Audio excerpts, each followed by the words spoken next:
Hey guys, so Vietnam வந்துட்டு நம்ம வந்து வியட்நாமீஸ் ஃபுட்டு ட்ரை பண்ணாமல் இருந்தால் எப்படி? அது தப்பு இல்லையா? அதனால தான் இன்றைக்கி வந்து வியட்நாமீஸ் ஃபுட் ட்ரை பண்ணலாம்னு சொல்லிட்டு நாங்கள் போன இடம் தான் குவான் வியூ ரெஸ்டாரண்ட்டு. இது வந்து ஒரு அத்தன்டிக் வியட்நாமீஸ் குவிசைன்ஸ் இருக்கிற ஒரு ரெஸ்டாரண்ட்டு தான்.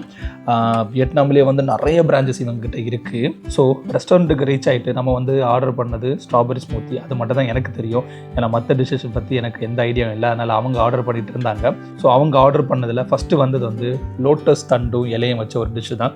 ஆக்சுவலாக இது வந்து வெஜ்ஜு, பட் சாப்பிட்றதுக்கு நல்லாவும் இருந்துச்சு, ஹெல்த்தியாகவும் இருக்கும்னு சொன்னாங்க. அண்ட் அதுக்கப்புறம் வந்து ஸ்ப்ரிங் போர்க் ரோல் ஆர்டர் பண்ணியிருந்தாங்க. அது வந்து அல்டிமேட். ஏன்னா எனக்கு போர்க் ரொம்பவே பிடிக்கும். அது வந்து உடம்பை சூட்டு தணிக்கும்னு சொல்லுவாங்க. ஸோ நான் நல்லா சாப்பிட்டேன் அந்த டிஷ்ஷையும்.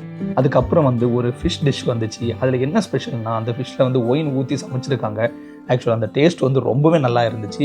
பர்சனலாக எனக்கு அந்த டேஸ்ட் வந்து ரொம்பவே பிடிச்சி. அதுக்கப்புறம் வந்து ஒரு நான்வெஜ் பிளாட்டர் ஆர்டர் பண்ணியிருந்தாங்க. ஆக்சுவலாக அதோட ப்ராப்பர் வியட்நாம் நேம் வந்து எனக்கு தெரில.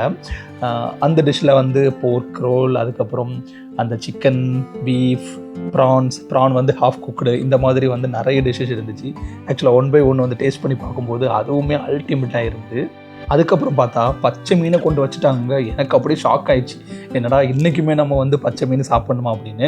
அதுக்கப்புறம் பார்த்தா அங்கே சர்வ் பண்ணிட்டு இருந்தவங்க ஒரு அடுப்பை கொண்டு வச்சு பற்ற வச்சுட்டு ஒரு பெரிய பாத்திரத்தை வச்சு அதில் மசாலா எல்லாம் போட்டு அந்த மீனை போட்டு நீங்களே குக் பண்ணி சாப்பிடுங்கன்னு சொல்லிட்டாங்க.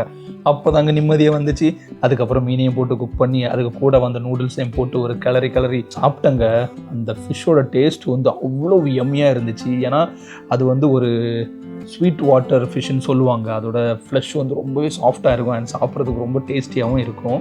அண்ட் இந்த இடத்துல இருந்த ஃபுட்டுக்கு இன்னும் கொஞ்சம் கூட அழகு கொடுத்தது வந்து அந்த ஆம்பியன்ஸ். ஏன்னா சுற்றி பார்க்கும்போது ஒரு ப்ளசண்டான ஒரு ஆம்பியன்ட். அண்ட் வந்து நம்ம அந்த சைனாவில் பார்ப்போம்ல அந்த லைட்ஸ், அதெல்லாம் போட்டு பயங்கரமாக பண்ணி வச்சுருந்தாங்க. அந்த ஆம்பியன்ஸ் கூட இருந்து இந்த மாதிரி டெலிஷியஸான ஃபுட்டு சாப்பிடும்போது பயங்கரமாக இருந்துச்சு. நான் வியட்நாம் ஃபுட்டை வந்து வேறு மாதிரி நினச்சி வச்சுருந்தேன். பட் ஆனால் இந்த அளவுக்கு டேஸ்டியான ஃபுட் இருக்குன்னு சொல்லிட்டு கண்டிப்பாக நான் வந்து நினச்சதில்லை. பட் நல்லாவே இருந்துச்சு. ஸோ வியட்நாம் வரீங்கன்னா கண்டிப்பாக வந்து நீங்கள் வியட்நாமீஸ் ஃபுட்டும் ட்ரை பண்ணலாம்.